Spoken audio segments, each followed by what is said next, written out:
Choice Hotels get you more of what you value. Comfort Inn, it's calling your name. Save on the stay. Oh, and free waffles are yours to claim. Book direct at choicehotels.com. Listen, all you New Yorkers.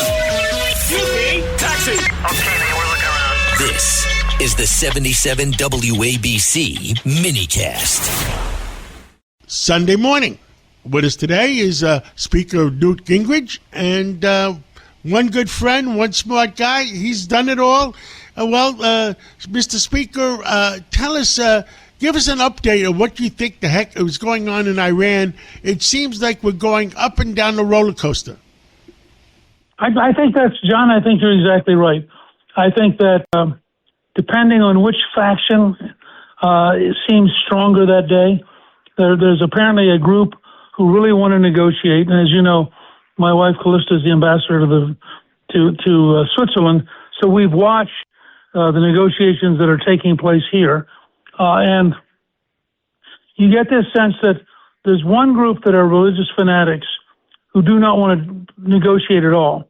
And then there's a group of more practical people who have basically said, look, the Americans have caused so much damage to our economy and so much damage to our military, we ought to try to find a way to be able to work with them rather than have them bomb us some more. And I think it's your example of the roller coaster is a good one. Some days we're up and things are starting to work, and then it goes down and things aren't starting to work, and then the next day it goes back up. I mean, it's very frustrating. I'm sure it's very frustrating for Trump, but it looks like inch by inch, it's getting a little bit better.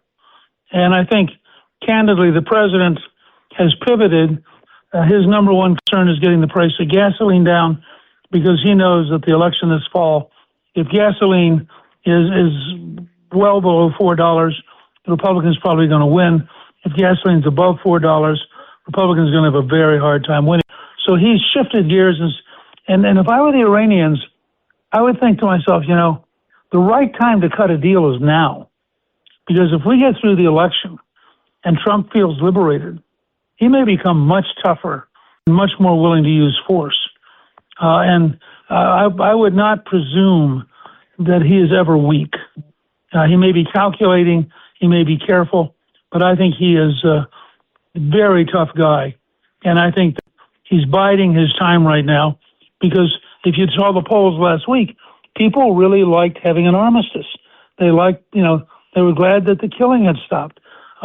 He got very strong polling numbers last week, and that's why. Now, if gasoline comes down and inflation starts to come down and the economy continues to grow at the rate it is, he may have a very strong case to make by September about why the Republicans ought to stay in power. And if you add that to what the Democrats are doing and going crazy and going so far to the left, the country may choose to stick with the Republicans trying to get things done right rather than go to a Democratic Party which increasingly seems to have lost its mind. It seems, when is the there's a civil war going to happen in the Democratic Party? Are the common sense people going to put their foot down? I don't know. I think they're so intimidated. And if you just watch the body language of AOC or Mandami or these new candidates who won the other night, they are so aggressive and they are so confident that they're right that it's very difficult to see how you're going to have a good conversation with them. As a result, I think a lot of the moderates, the very concept of being a moderate very often means you don't want to fight. And I think that a lot of these guys just wish it would all go away, and it's not going to go away. Every month that goes on, they're going to recruit more young people. The damage that the education system has done to this country, the degree to which it's taught people things that are totally false and dishonest, is now all coming home to roost. And we're going to pay a significant price for having tolerated a propaganda machine that was pretending to be an education system. I agree with you. And we talked about it this week. That America is under attack in so many ways. The drugs that are coming into the country, the foreign money that's trying to influence politics, the foreign money that's trying to influence our education system. So we are under attack. I hope we're smart enough to be able to tackle these. Well, I have great belief in the ultimate good sense. You know, Joseph Paterno was a Democratic consultant who wrote a terrific book called The Election Game and How to Win It. And his starting quote is, never underestimate the intelligence of the American people, nor overestimate the amount of information they have. And I've always thought that that's sort of been my motto for 40 years, that if I can give you the facts and get you to look at the facts, you will, in fact, most of the time come to the right judgment. And I think we're in one of those great moments when what we're going to have in the next few years is an enormous debate about the nature of reality, about what works and what doesn't.